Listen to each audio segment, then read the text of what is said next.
start? Okay, it is 6 o'clock. This is a work session to talk about economic development.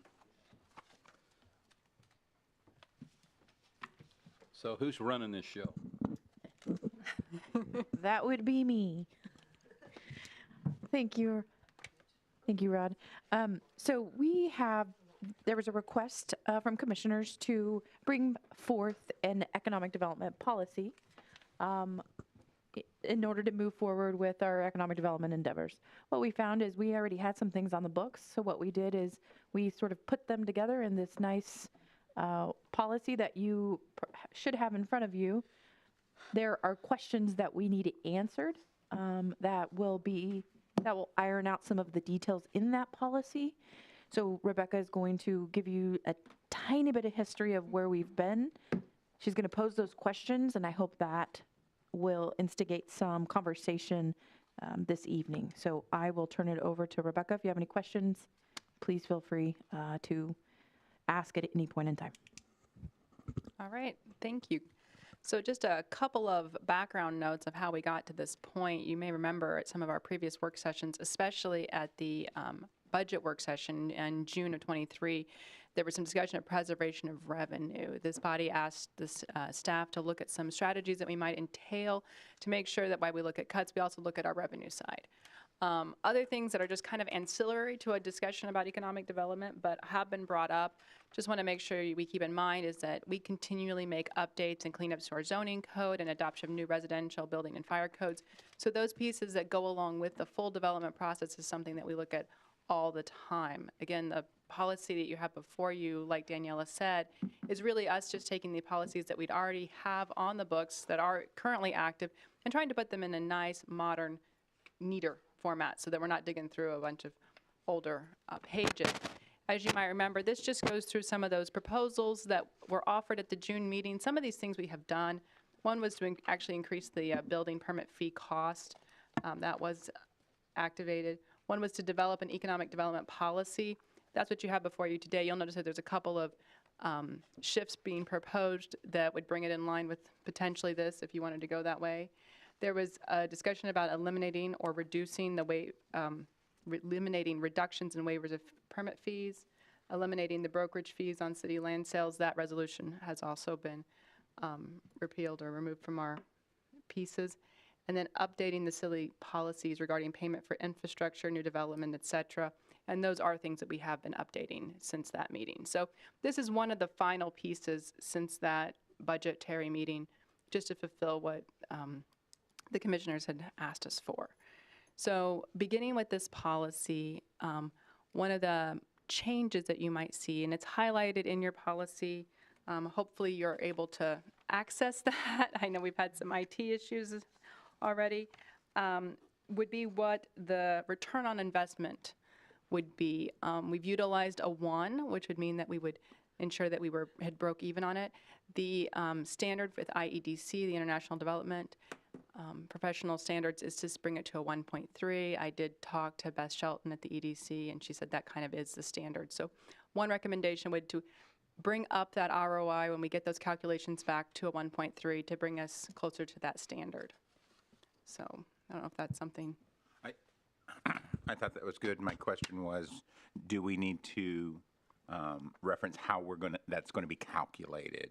Like, that's always going to go out to WSU for calculation, or is it, I mean, what's the ruler? What all goes into each side of that equation in order to get it? Because, I mean, math is math, and you can make the numbers say what you want. So would you want it to say an ROI from an outside entity? I would just like to understand, I would like it to say how it's going to be calculated, what aspects of the property or improvement go into it, and jobs, and how and who is going to calculate it. Okay. There's a firm, like when we use Wichita State, there's a firm data sheet, so we give it. Come up to the mic, please. Yep. Pull up a chair. So there's a firm data sheet that accompanies the one that we use with CDBR. There are other organizations that do it. We've always used CDBR because we have a contract with them for. Yep. So I would recommend staying with them just because we understand the input and the output. But we could share that firm data sheet with you and you could include it. It gives you everything that. Yep, let's see what we can do to pull that in. All right, I'll email.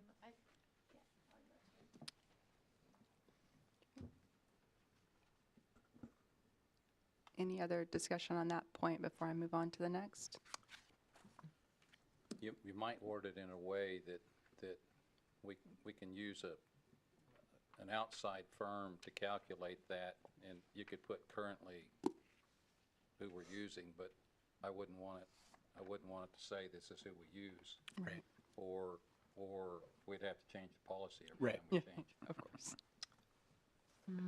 But point well taken.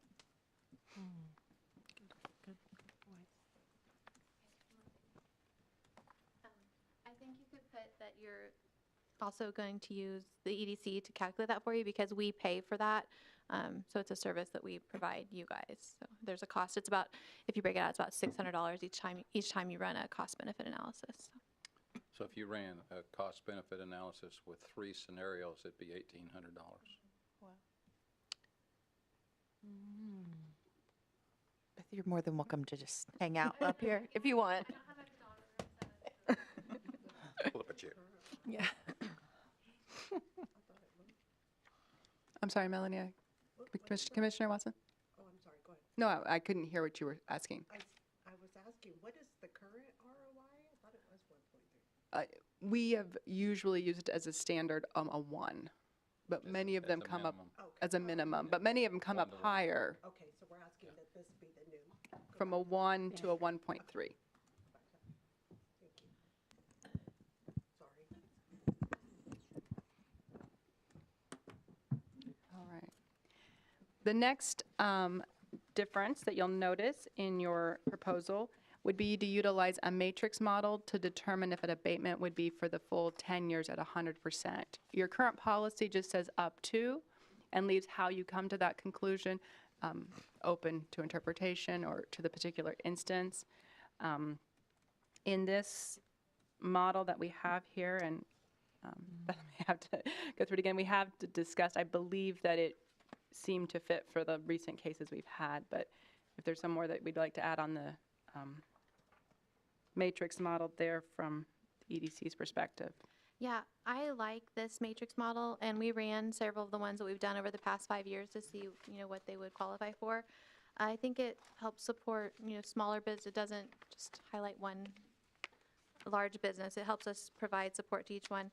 I think it protects you guys because it doesn't say, hey, we're picking winners or losers. There's a model that they can go to it'll be on the website so they see it.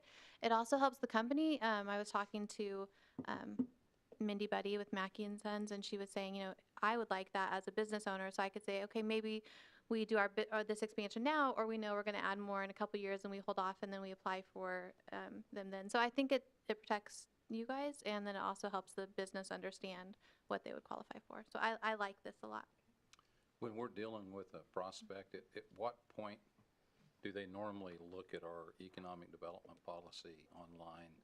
Do you have a feel for that?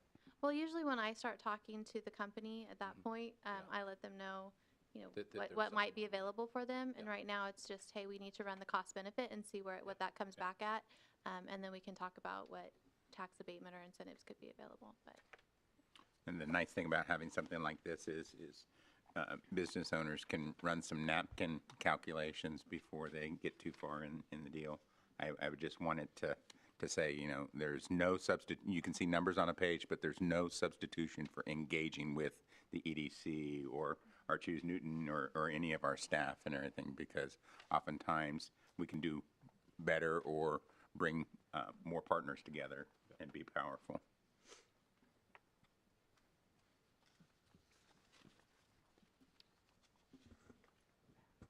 Any other questions on that matrix model?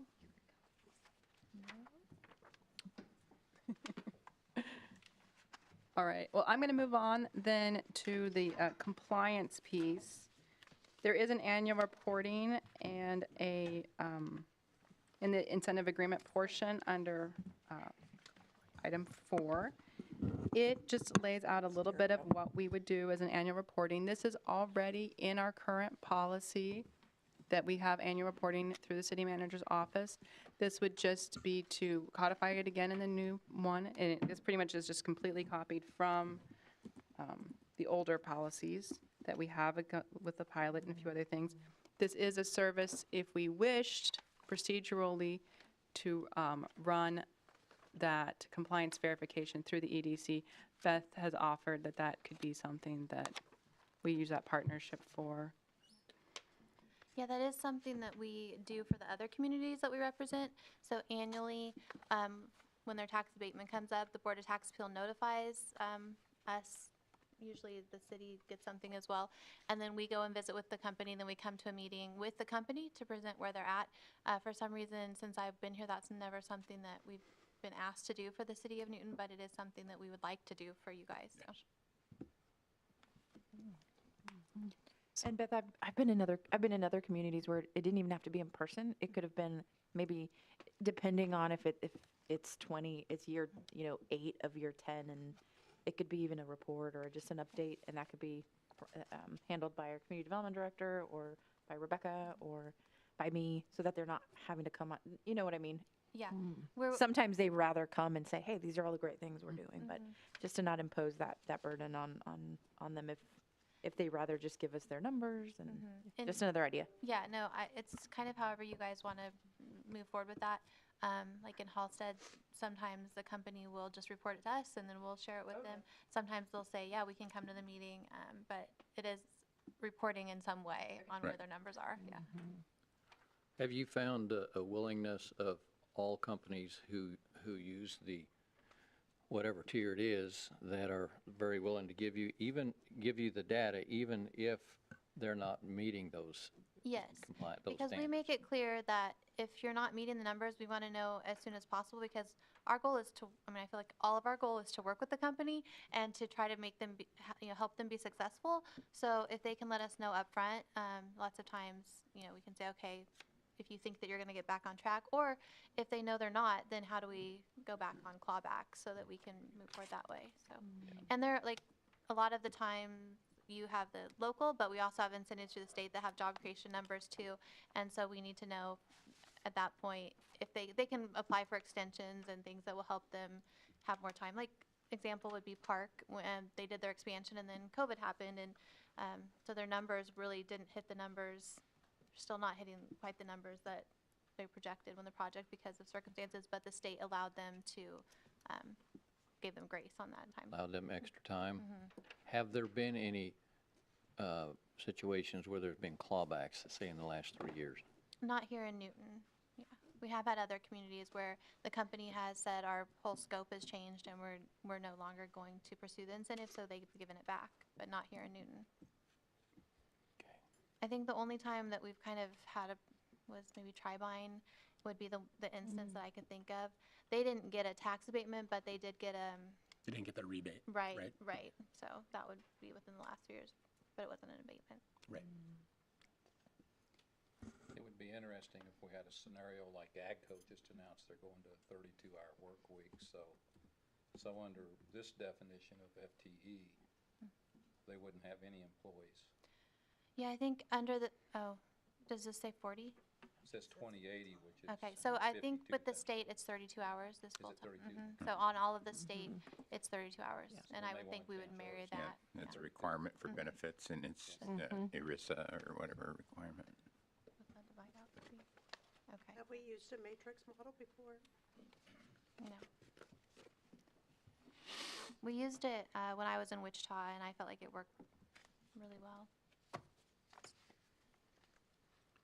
It's a lot better, because when you say yes to one and then there's another one kind of like it, and you say no, on the grid, they may not qualify as much.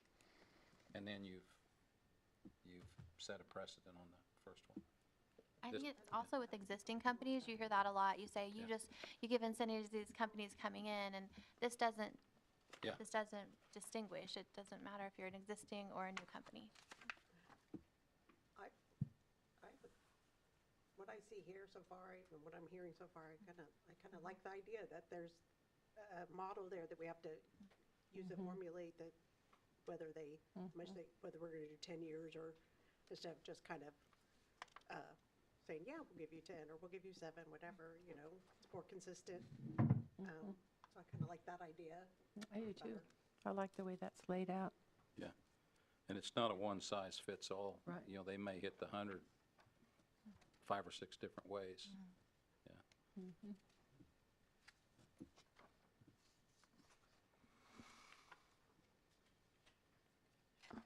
Well, I'm going to go ahead and bring us back to the compliance verification piece.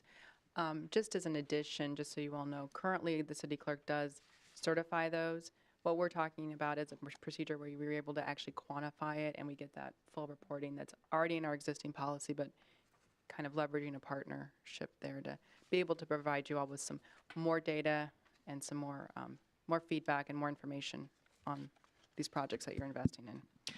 Just so you, excuse me, just so you know, I do have to send a letter every year to the county to say that they are complying with the ordinance that, and we have not had any of those checks and balances since then, since I've been here, to be real honest with you. So.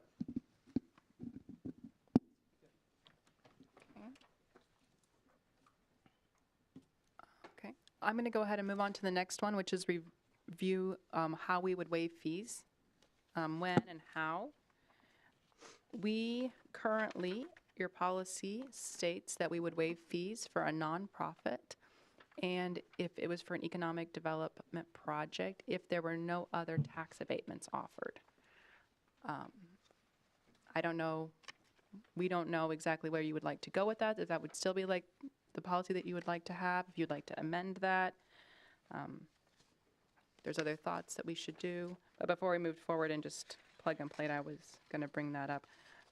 It's under, it's a little bit out of order there on your piece, but it's on page 8. It says fee waivers and fee reductions. And nonprofit housing, we do get that for Habitat for Humanity. Those are oftentimes ones that you have received on occasion for another larger nonprofit housing build. But the other fee waivers would be more for an economic development incentive. And if you wanted to keep the language that's in the current fee and building waiver that states that that cannot go with another tax abatement, or if you wanted to broaden it or reduce it or whatever you felt was most appropriate.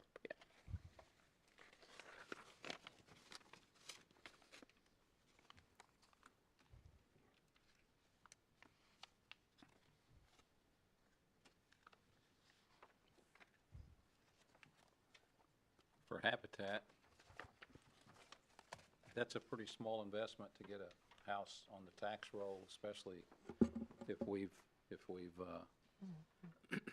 taken over a house and had to pay to tear it down in order to have a site. So I don't have any problem at all with that. The hard ones is like when you're waiving fee for someone that isn't going to be paying any real estate tax. You know. Suzanne, can you talk us through, speaking of that, Mennonite Housing, what were some of the requests that they made in the beginning and through that process?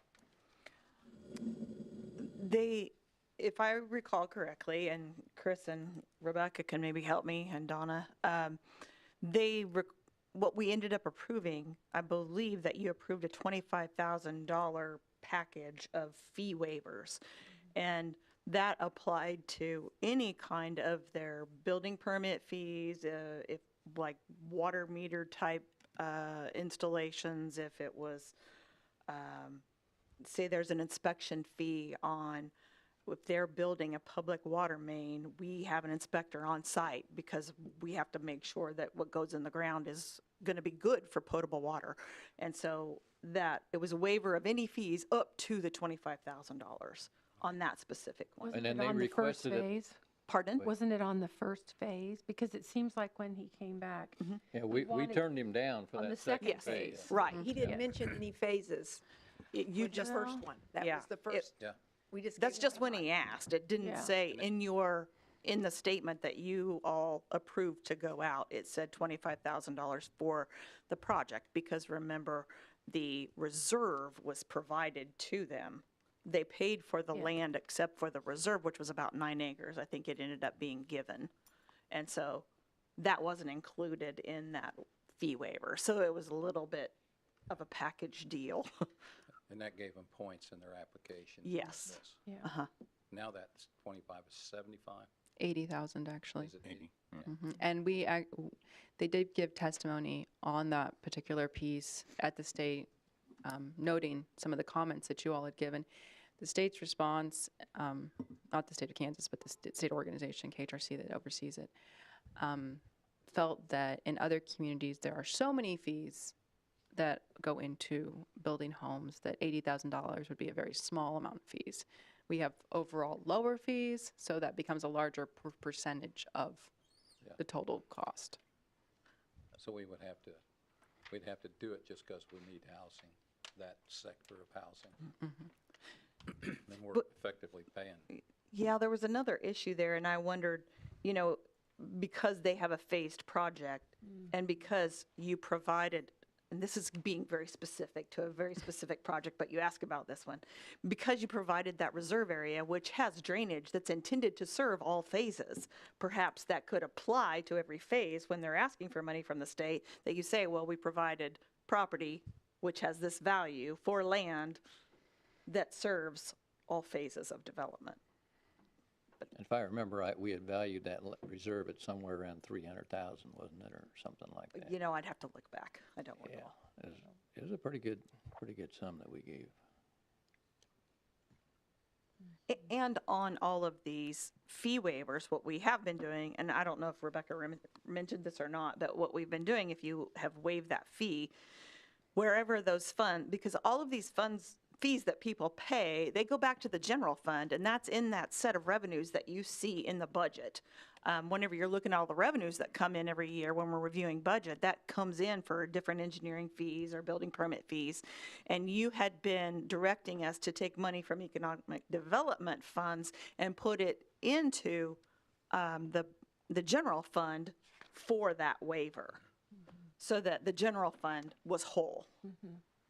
And you're able to do that now. I don't, there may be a day when you're not able to do that, so. Sounds like we might not want to implement all that into our economic development policy, because it moves around too much. Absolutely, yeah. That could be, each time you could direct us on how you would want to handle it.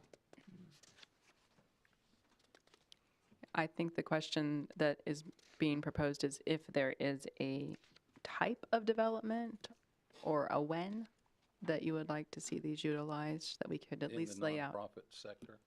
Nonprofit or other economic development. It doesn't have to be limited.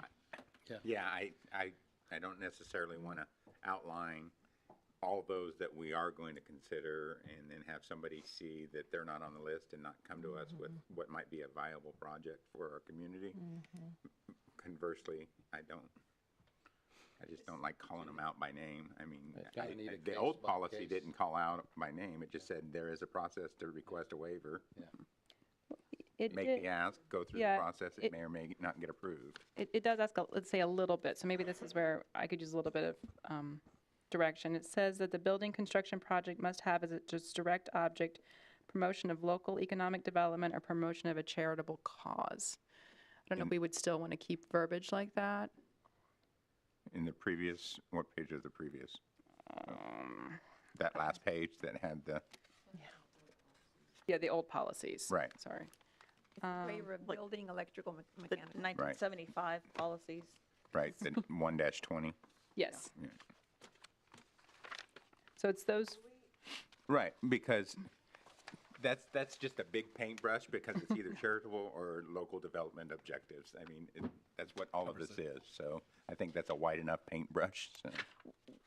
Well, and you could leave it to say nonprofit housing, and then, because there's several things that we need to update, and one of those would be a housing study. We've talked about doing some updates to those. And if the city does a specific study, say, if it happens in 2025, but then we don't do it again for 20 years, but it does show, hey, we really need tiny houses, or we really need the 1 acre houses, then then that could be something that could be brought before you, and then you could refer to the study and say, because it meets this need that we have heard in a study that would be more specific to this day and time. Right. Although those wouldn't be nonprofit, but I don't know, I'm just searching for examples, trying to think of examples. Well, I think the local developmental objectives is part of that. Yeah, so maybe, Rebecca, I don't know if that helps, but Yeah, we can maybe just, something about meeting local developmental objectives or something. we can certainly just end it there. Do we Sometimes have less is any more. kind of, like, Keep you out of. criteria for waiving a fee, or is it just that they can come and ask and we just make that decision? I mean, is there any kind of like criteria that do we have right now that people have to meet to be able to get a fee waived? Yeah. Oh, 1993 policy. Rebecca, is that in the packet that you gave them? If you'll look at that other one that's -1-20, there's two policies. One that says draft all over it, and then there's the other one that is all the old policies that have been on the books since forever. That one says it's 1-20. It's in that packet there, Last 2 pages. and that's what the policy currently is. I was looking at the draft. There's so much. You have to, you're going to have to kind of compare and contrast with both of those.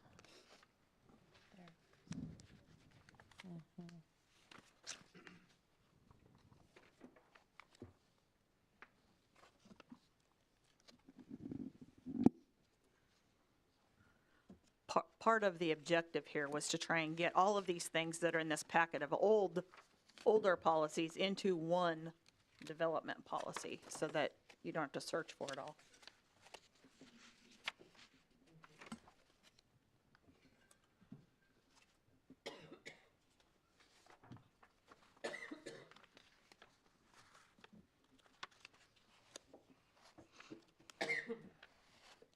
These economic development policies are going to be part of a bigger commission policies that you have that it's different than the conduct that, or standards of conduct that you, and the guidelines for meetings and that kind of stuff. There are policies that are on the books now, like when to use stationery, when to, I don't know, let's see. Proclamations, we'll have the proclamation policy on there. That's all in this policy book. So it guides our work, but it also guides staff. Exactly. So, Helps a lot.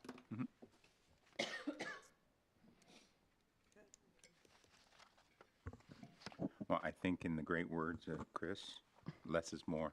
Okay. We can certainly keep that short and sweet. Okay. One thing that we have added then right after this is the reinvestment housing incentive district. As you know, we've been doing and seeing more applications for that RHID program, especially as it was expanded. We don't have a policy yet on file, so this part would be new. This policy is fairly broad, kind of goes over the general process and the guidelines. The questions here would just be if you would want to put any restrictions on there.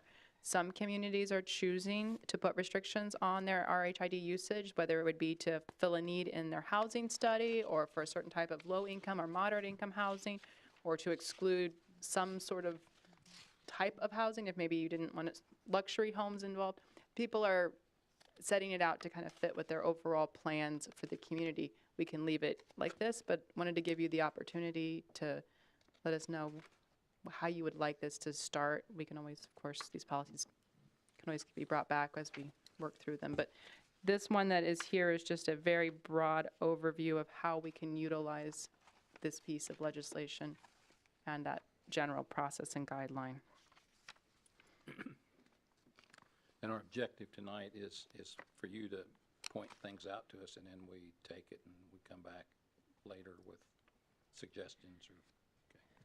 Yeah, because, wow, I didn't get to read all of it, but it's a lot, and I have to read over, and I like listening to what we're talking about, so I can go back look at this, because it's, Specific things, yeah. it's good, it's very good, but it's just an enormous amount of information. Certainly. That's not meant to be critical, it's just, it's a lot. I wouldn't be comfortable fully publishing this without, where are we on another housing needs analysis? I believe we have it slated for next year. But I don't think staff's asking you to Right. adopt it in any way. Yeah, No, it's no, pure yeah, yeah. discussion. This is That's why it's a work session. Right. Yeah, good, thank you. Guidance helps, though, I think, staff, what you think. Right, and if there's things in here that maybe in first glance or second glance or 10th glance you don't see and you would like to see or we'd like to bring up again, we can always bring this up to multiple times, but just since it's so many existing policies that we're trying to bring together in something a little bit more user-friendly. On that restriction of RHID to certain property types, can you shoot out some examples Sure.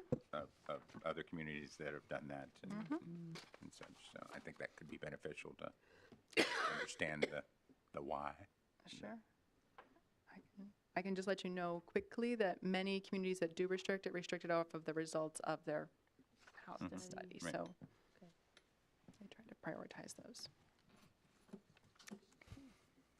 It might not hurt to explain, if we give someone an RHID, how does the tax work? When do we receive revenue? The rebating process, to be a little Yeah. bit more, Yeah, yeah. flesh it out, okay? You can read this and not know what you're giving up if you don't know what you're giving up. It doesn't have to be in the policy. I just think that the commissioners need to understand. Maybe they all do, but When I started reading it, I had some things that caught my eye. I should have written them down. I'm trying to find them. I'm sorry. I'll go back and find them. Sometimes there can be something in a paragraph that's, it's so potent with meaning, and I do well to have a word picture. Give me an example of a business, any business, and how it could apply to this. So I'll go back and find that so that I can ask that question of you later.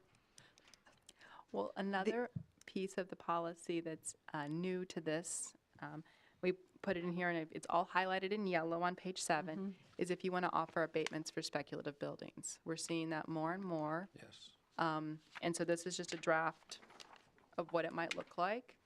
But of course, whenever you have a chance, Did love you- feedback on that.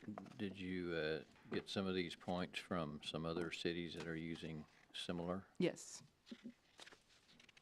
I think Wichita and Sedgwick County have a spec policy, and Derby has one also. Salina has one too. So I think And then they're all within fairly close similarity to each other. What did we figure out? We had 8 RFPs last year that had we had a 50,000 square foot building, we wouldn't have got eliminated.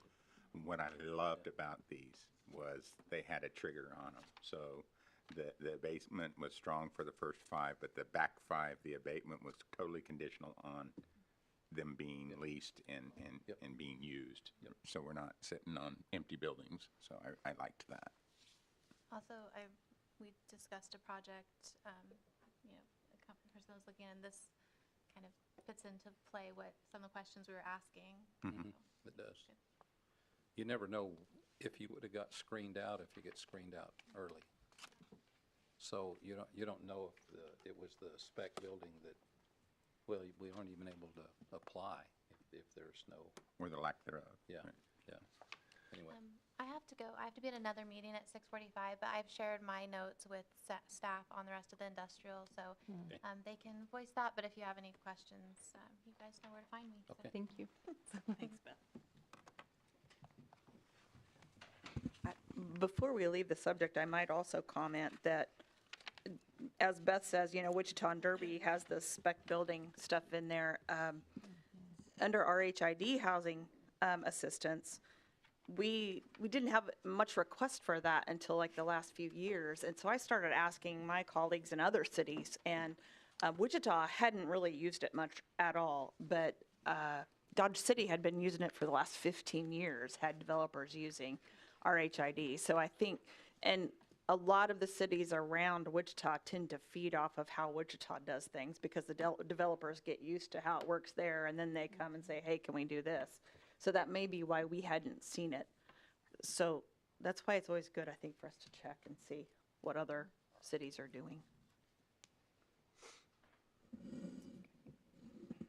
Another point, and sadly Beth just had to leave, it's for a discussion point, is whether we would charge an application fee to utilize these tax exemptions like an IRB, an EDX, sales tax only exemption.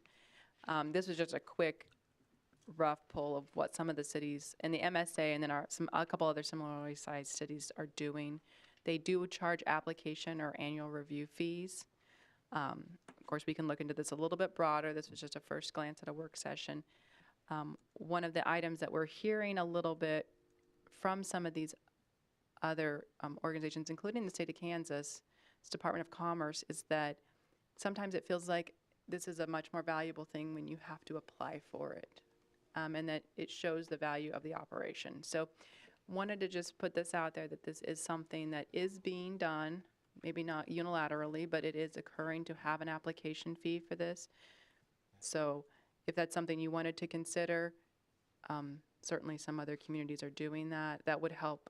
It would offset the staff time of the review or the other pieces in this, but just wanted to. Park City seems to be a little steep. If you have $1 million building and they're charging $30,000, 3%? This You is guys for, send out the slide deck? Yeah, we can. this is for IRBs, Rebecca? For if they have an application fee in any of the, but generally it's an IRB or an EDX. Yes. Okay, IRBs for EDX. Certainly, I can send out the slides. Yeah, I saw that. Yeah. That's, they have to have a pretty good pro forma or a business model to be willing to pay that. On a $250 million project, that certainly, you would think, Yeah. back off of that a little bit. Okay. All right. And then the last one that is a little bit pieced in the old policy, but it's in other policies, I just wanted to mention it since we had some time at this work session, was our public improvement policies. This kind of brings us back to our first slide of pieces that we've been tasked with updating or modifying or continuing to address. There is a policy that you have in your old policies called the public improvement financing, I believe. And it really talks about financing public improvements. It really talks about the bonds and the letters of credit that we utilize and that financial process. But just wanted to review, most of what we utilize today are actually in our subdivision regulations. And I know Suzanne can talk about this more. And then the way we divide our intersections now since that June 2023 was changed after that meeting. So those are where those policies are held, just so if you're curious. But we can certainly, I would defer to Suzanne to answer any questions on how we split those costs.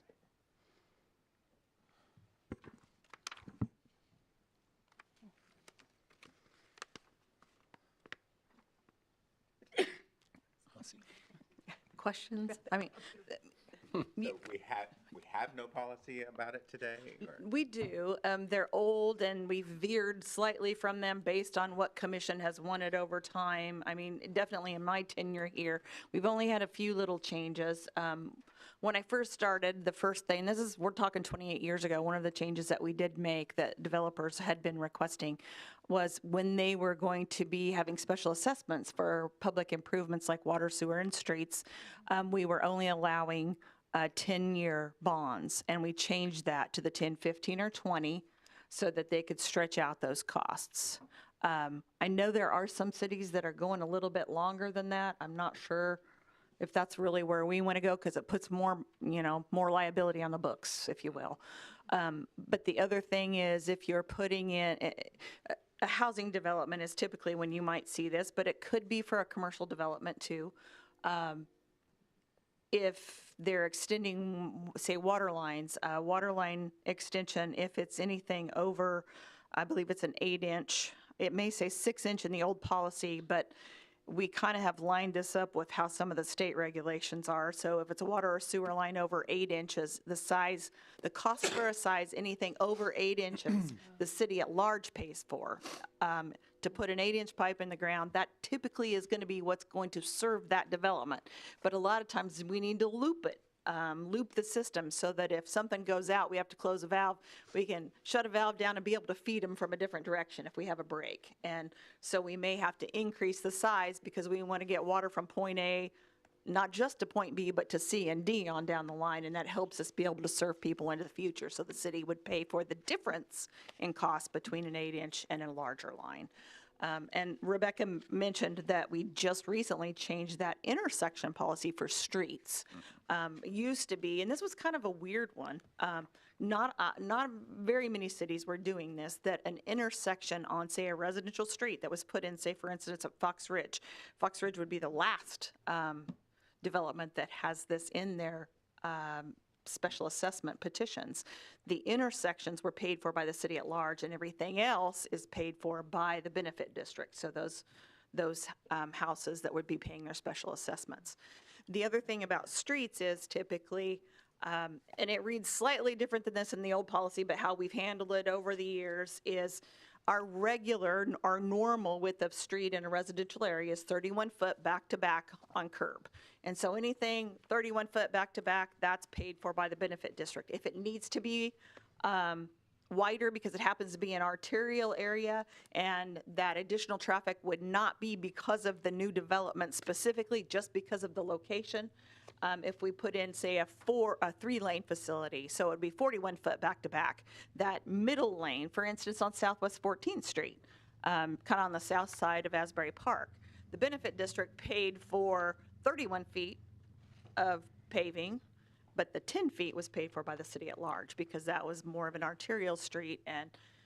But then you can look at, for instance, this is many years ago, but you've seen this also at First and Spencer, the portion of the signal improvement was paid for by Quick Trip.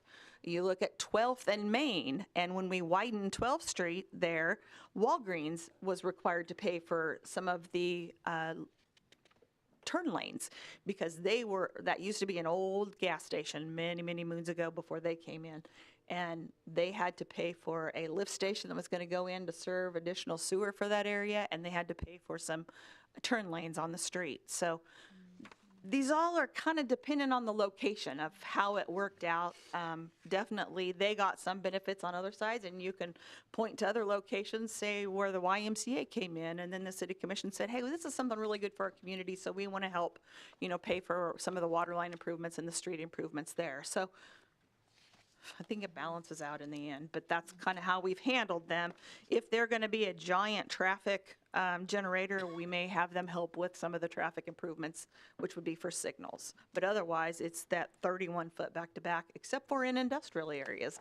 And this isn't in writing anywhere, but typically when we're trying to grow, if the commission is in the mode of wanting to grow an area so that it's available for industry, we look for grants, and then the city puts aside funding, and we do improvements to roadways. For instance, we just talked about this with the county this morning. The truck route from 36th Street and Spencer all the way up to the KLP area, to the industrial park. Remember, this has been, 13 years ago or so, we had an EDA grant where the city put in some local funds, but we also had some federal funds, and we were able to improve the roadways so that it was built to a industrial standard, and we paved Southeast 12th, and we did overlay on Spencer. So depending on what the issue is, it may be handled a little bit differently, and I don't know that you can really put all of that in writing, and I do think you have to separate industry from residential and commercial, because sometimes they're just really different animals. Back to Fox Ridge, we're paying for the intersections, so did the developer request any other, for us to pay for anything else, or was he okay with that arrangement? The only thing that they requested, and what we kind of did we didn't put this in writing in a development agreement, but we needed to do some improvements already to the sanitary sewer lift station on Country Club because all of those houses are draining to that lift station. We already needed to do some maintenance on it, but we needed to upsize it. So we paid for that. We, the city at large, through our sewer utilities, paid for that improvement. But at the same time, the developer is paying for a reinforced concrete box that will be on Southeast 10th when they extend for phase 2. And typically, we would have had a developer request to pay, for the city at large, to pay a portion of that drainage box because it's draining not just their area, but an area maybe to the north or upstream in the basin. And so that was just a wash that was more of a verbal agreement. You take care of the lift station because we were already going to be doing some improvements, so they would take care of the box. So that was the only ask. And then when we did that upgrade on Old Main, did that piece feed into Fox Ridge or was that too far away? Remember? Oh, when the we upgraded sanitary the sewer? I remember talking about that. No, what that helped with, that was to open up areas around South Dillon's and where Freddy's is and where Lupe's and all that. the Enclave, the duplexes there on the south side, kind of across from Freddy's. It opened up that basin because we were at capacity. And so we enlarged that, and that was paid for out of the sewer fund. And that's what we determine, those kind of things, when we go through these water and sewer master plans and look at capacity of interceptors and mains throughout town to see where are we having issues where we have developers are looking at properties. Oftentimes somebody may come in and say, hey, I'd like to put an apartment building, a 3-story apartment building here. I want to put a hotel here. And we look at that drainage basin and from a sanitary sewer standpoint to see, hey, can our sewer handle that? Or we put it in our water model, which is something that's needing updated to see, can we provide the type of pressures and the quantity of water that is needed? So now, over there at South Dillon's, across the street to the north, Yes. if a hotel or some other entity wanted to come in there, do we have the capacity to provide the water and the sewer? We do. Uh-huh. And it also would serve the property that would be to the northeast corner of Logan and southeast 14th, just before it starts to turn into the connector. Okay. From a development standpoint, I mean, because a lot of that is handled through code and such. But from a development standpoint, when a developer's coming here on a green space, you know, they're probably not too worried about some of that, but they're probably worried more about the fire line and the major water sewer. So do we need to have anything in our development policy that says, you know, getting that arterial service out to their property or from ours into theirs? Is that the delineation that you're wanting to know about? Or? I think that our ask on this is our current policy, the way we've been handling it, okay? Or do you want us to say that we're going to, is there a certain type of development that you want us to say, hey, we're going to pay for that sewer extension or we're going to pay for a water extension? The only time I would say that maybe that makes sense, and we work with Beth real closely on this because she may call when she has a prospect. And I have told her, because at the wastewater treatment plant, we are in a position right now, and this won't always be the case, where we could really use a food facility, right, because we could use some of that, some of their waste in the system because it creates the bugs that we need to eat off the bad bugs. Remember our discussion about wastewater treatment? Excited about bugs. And so we could use some of that DO in the system. And so if somebody was looking here, that might be something we would bring to you as the commission, which isn't necessarily something we'd put in writing. But hey, we might want to look at decreasing their sewer rates for 5 years or something if they were going to be providing a product that would be draining, that would be high in DO. Seems to me that And there's, if they're draining, that means they're buying water. Yeah, I'm getting in the weeds, but you asked, so. there seems to be so many variables, though, depending on what kind of development or entity or build, whatever it is, that we're better served if we decide those things on on a per individual basis, Yeah. just because it affects 3 or 4 other things. Yeah. And if you put it, if you write it down there, you're not gonna factor in. I don't want to handcuff staff Misfactoring or in. Exactly. anybody Yep. by words. Exactly. Yeah. Yeah, I think there needs to be some flexibility. I think if we just continue to say, if you're going to be a high traffic generator, staff may require that that the developer provides a traffic study to show what's that traffic generation going to look like. And then from that, you can decide, are you going to ask them to help pay for improvements, or if they're going to be a high generator on sewer and we can't handle it, maybe you ask them to help with an extension. We didn't talk really about out-of-district fees, but that's another thing. If they are not, this typically falls when somebody's coming into an older area and they're going to tie onto an existing line, but I don't remember the year when we did an update to that. But we kind of made those out-of-district fees less of an issue for somebody who wants to develop some property that is in an area where there's already served by water and sewer. We talked about that a long time ago. Well, there was Long. somebody wanted to hook onto a house over by Northview on that street going from 12th Street over to Northview, and they wanted to hook on there, and they were gonna have to pay $25,000 or some big number, and they were pretty upset about that, of the out-of-district fees. That's one, yeah. Yeah, There's a lot of them. I know.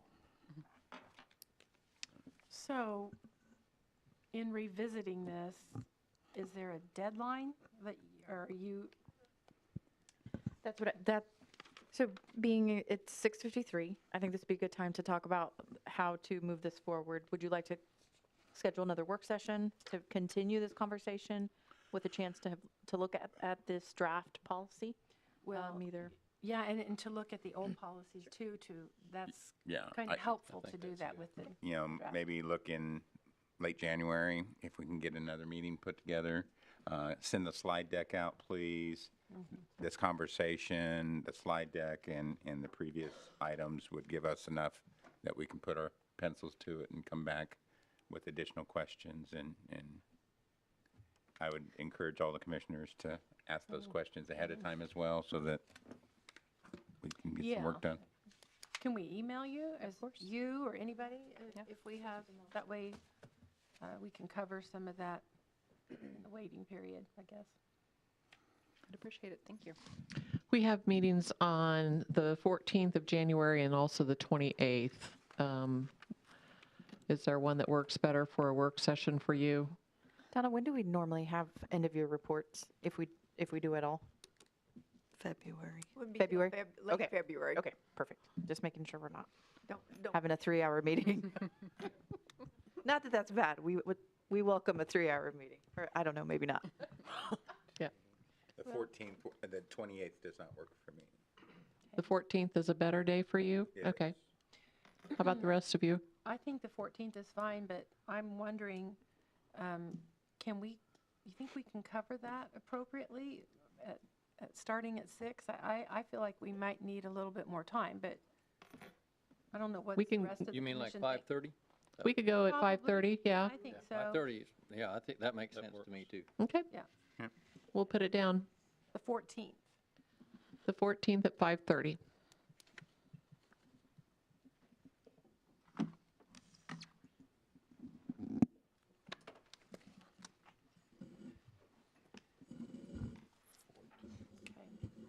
Thank you.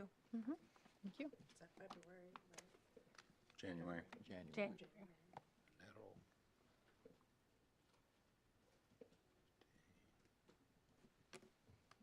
Okay. Well, we've got 4 minutes till our next meeting starts. So let us, anybody got any other quick comments? Okay.